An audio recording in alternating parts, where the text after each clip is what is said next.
Assalamualaikum warahmatullahi wabarakatuh. Perkenalkan, kami dari kelompok 3 yang beranggotakan 1. Saya Agus Rimardianto, 2. Maria Ulfa, 3.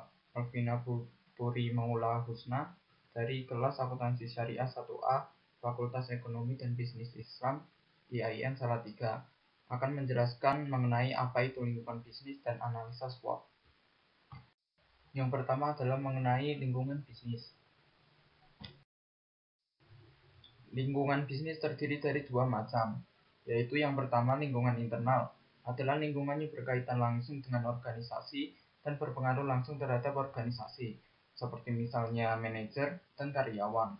Kemudian ada juga lingkungan eksternal, yaitu segala sesuatu yang berada di luar perusahaan namun masih berpengaruh terhadap pengambilan keputusan perusahaan, seperti misalnya pertumbuhan ekonomi, kondisi masyarakat, kondisi pemerintahan, dan lain sebagainya. Kemudian ada faktor lingkungan internal dan pengaruhnya terhadap SWOT.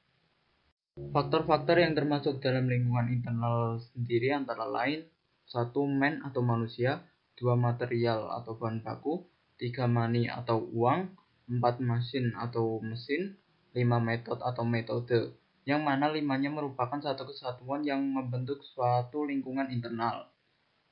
Yang mana lingkungan internal sendiri pada akhirnya akan berpengaruh terhadap strength dan weakness pada analisa SWOT. Kemudian ada faktor lingkungan eksternal dan pengaruhnya terhadap SWOT. Faktor lingkungan eksternal sendiri terbagi menjadi dua. Yang pertama ada lingkungan mikro atau khusus, yang terdiri dari pemasok, kreditur, pelanggan, pemegang saham, dan sebagainya yang bersifat khusus untuk perusahaan. Yang berarti bahwa lingkungan mikro di setiap perusahaannya bisa berbeda-beda. Misalnya perusahaan A memiliki pemasok yang berbeda dengan perusahaan B, atau perusahaan B memiliki kreditor yang berbeda dengan perusahaan C, dan lain sebagainya. Kemudian yang kedua ada lingkungan makro atau umum, yang terdiri atas perkembangan ekonomi, pemerintah, sosial budaya, serta segala sesuatu yang umum namun masih mempengaruhi organisasi atau perusahaan. Yang berarti bahwa lingkungan makro itu sifatnya sama bagi setiap perusahaan di wilayah atau negara tertentu. Lingkungan mikro dan makro sendiri merupakan satu kesatuan yang membentuk sebuah lingkungan eksternal yang pada akhirnya nanti akan mempengaruhi opportunities dan threats pada analisa SWOT. Kemudian ada analisa SWOT. SWOT sendiri merupakan akronim dari strength atau kekuatan, weakness atau kelemahan, opportunities atau keuntungan, serta threats atau ancaman. Sehingga analisa SWOT adalah sebuah perencanaan strategis dalam mengevaluasi kekuatan, kelemahan, keuntungan, serta ancaman. Teknik ini sendiri dibuat oleh Albert Humrey yang memimpin proyek riset pada Universitas Stanford pada dasawarsa 1960-an dan 1970-an dengan menggunakan data dari perusahaan-perusahaan Fortune 500. Kemudian ada manfaat serta contoh analisis dari SWOT. Manfaat SWOT sendiri adalah sebagai alat yang tepat untuk menemukan masalah dari 4 sisi yang berbeda dengan pengaplikasian sebagai berikut.